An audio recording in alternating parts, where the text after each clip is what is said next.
Changing lanes, the initiative bringing new CDL drivers into the workforce.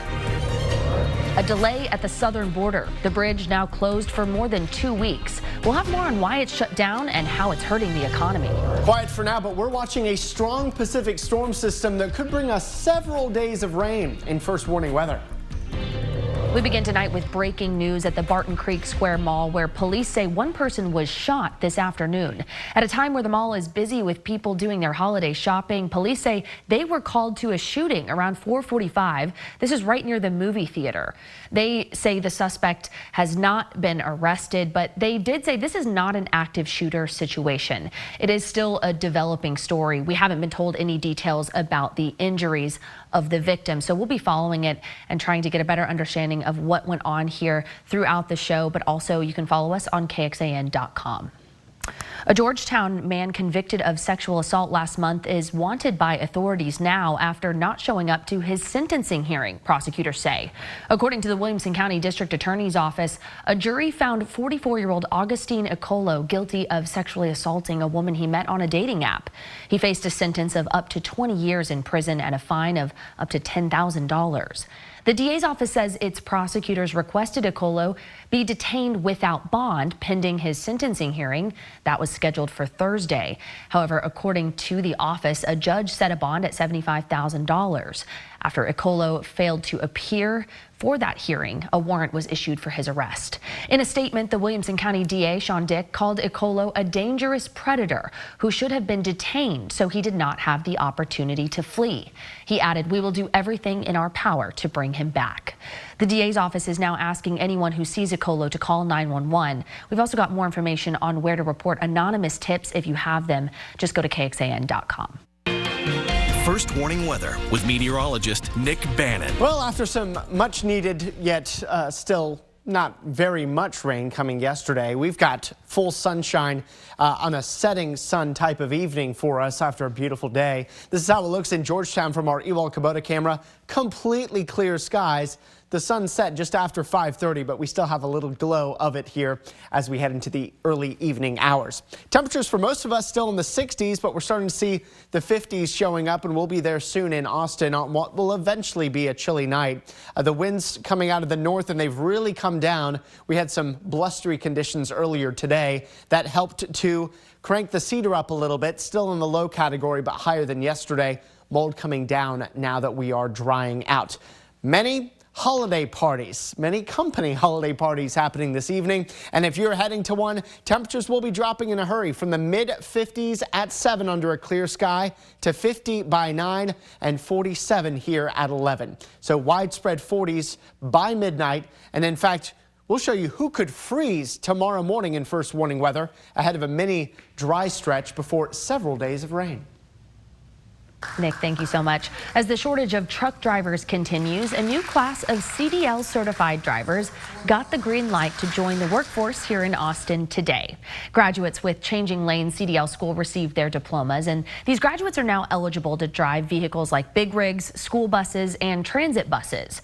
We know recruiters from Cat Metro, the city of Austin, and even private businesses were there ready to recruit these candidates. The honors come as the transport industry as a whole is still seeing a shortage in truckers and bus drivers brought on by the pandemic. The school's director says they are frequently fielding calls from people who are looking for these workers. Recruiters reach out every day.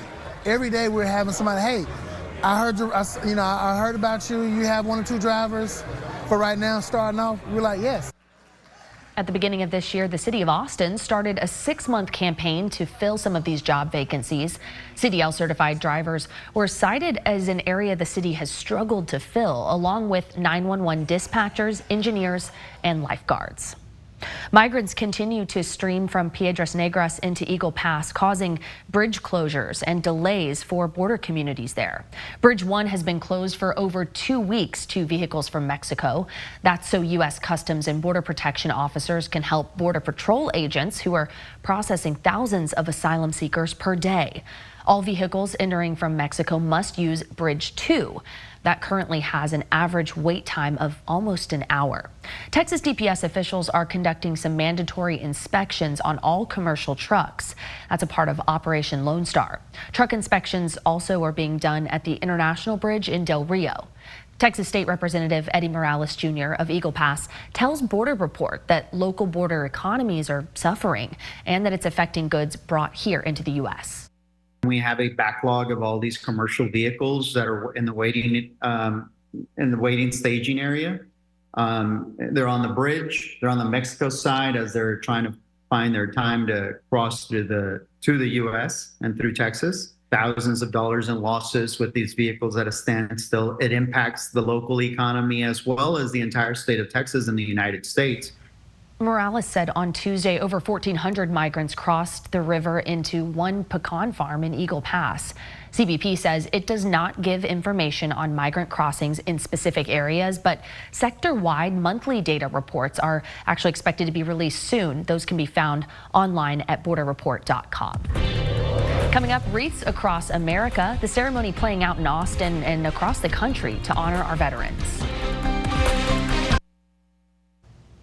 The City of Austin Parks and Recreation Department has announced it will build a new All Abilities playground. It's a first for the city. With the help of the Austin Parks Foundation, the department says it wants to build the playground at the Onion Creek Metropolitan Park on Knuckles Crossing Road. A series of virtual and in-person community meetings will start in January, and then final design approval could happen as early as the summer. Despite a little rain yesterday, Lake Travis has started falling. Lake Buchanan still holding steady. And temperatures today actually pretty near normal with highs in the mid 60s in Austin, officially 1 degree above normal at 65. We'll show you who could freeze tonight, and we'll track several potentially wet days ahead in First Warning Weather. Even though it's something that happens across America, it is in a way quintessential Texan. What Texans do, we support and recognize and do whatever we can to thank those who serve, living or deceased. Governor Greg Abbott there taking some time this morning to honor the service and sacrifice of Texas veterans. It's a part of the Wreaths Across America wreath-laying ceremony at the Texas State Cemetery here in Austin.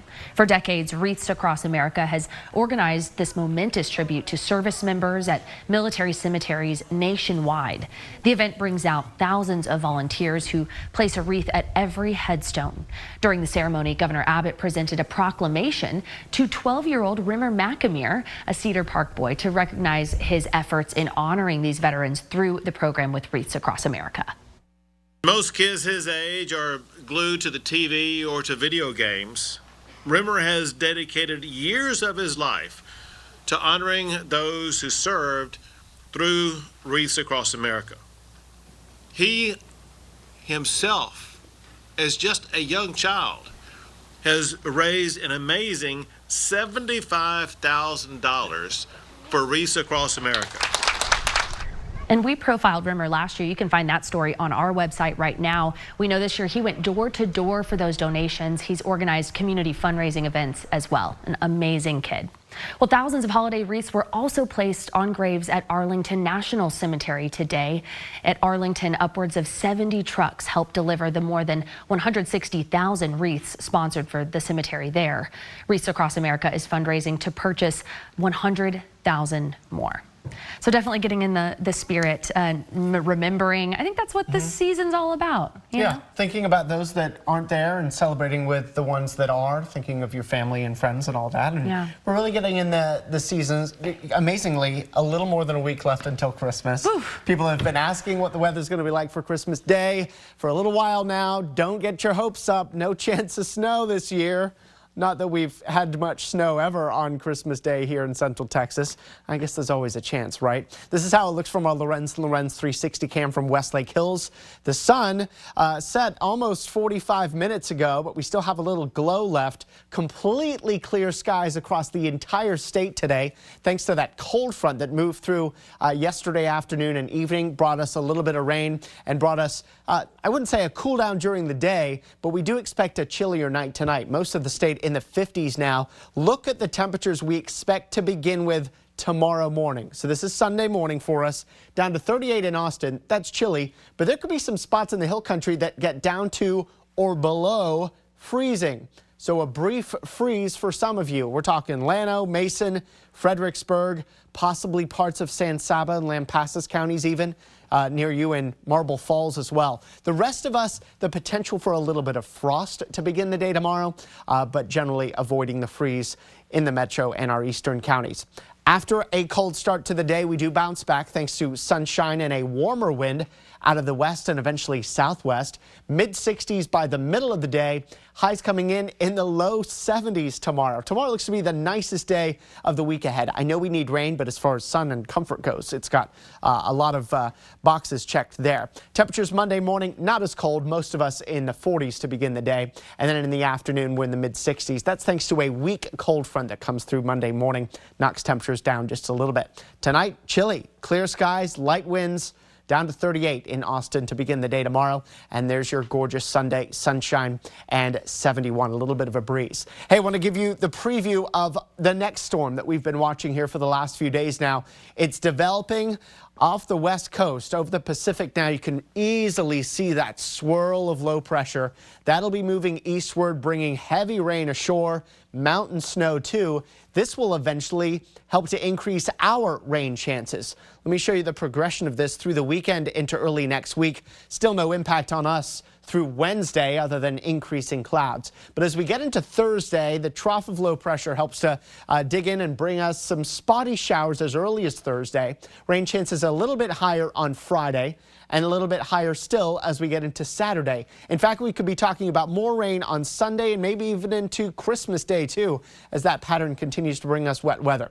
At least through Saturday night, the rainfall forecast not that impressive, 1/4 of an inch to maybe 3/4 of an inch in some places, but we may be adding additional days of rain to what you're going to see on our 7-day.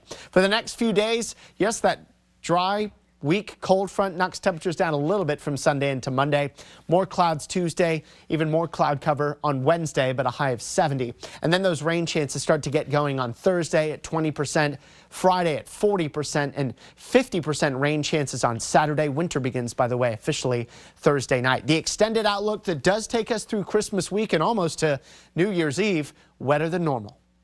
This is KXAN Sports, brought to you by Thomas J. Henry. 9 days away from Christmas, Texas men's basketball got a nice gift. The return of one of their top players, Hendrickson alum Dylan Dessou, who made his regular season debut after recovering from a lingering foot injury. Head coach Rodney Terry happy about that. Texas and LSU facing LSU in Houston, first half. The steal from Dylan Mitchell, the windmill jam, puts the Longhorns up 12-5. Then a little later, Tyrese Hunter to Dylan Dessou alley-oop for the layup plus the foul. Those are his first points of the season. Then Dessou with it again. He misses off the glass, but Dylan Mitchell right there for the rebound jam to put Texas up by 12. Max Asmith gives it over in the corner to Tyrese Hunter, who drains the three. 19 points for Hunter. Texas had 56 points at halftime. That's the most this season they've scored at that point. And then Dylan Dessou inside for the layup right there to put the Longhorns up by 13. He has 17 points in his return as Texas wins 96-85. Even though he was excited for his first game, Dessou wanted things to progress naturally and take what he could get. I didn't try to go out there and, be greedy or force anything. I kind of just try to let the game come to me. Coaches called some good plays. My teammates found me, so it was good. Well, for a guy that didn't have a summer, didn't have a fall, and has only practiced a week and a half, I mean, big time. Having guys that can step up and get things done. He's a guy that's played, over 100 games and, came off a stellar end of last season and was hungry to get back out on the floor. Our training staff, Warren and Corey, those guys, they've done an incredible job, getting him back to this point right now. And, we're excited about having him. In addition to scoring 17 points, Dessou was a perfect 9 for 9 from the free throw line. He also had a career-high 5 assists. Texas will host Texas A&M Corpus Christi on Friday at 2 o'clock in the Moody Center. All right, college volleyball, Texas seeking back-to-back championships. They've got one more to get there, and it's tomorrow. A preview in sports continues after this. Keep it here.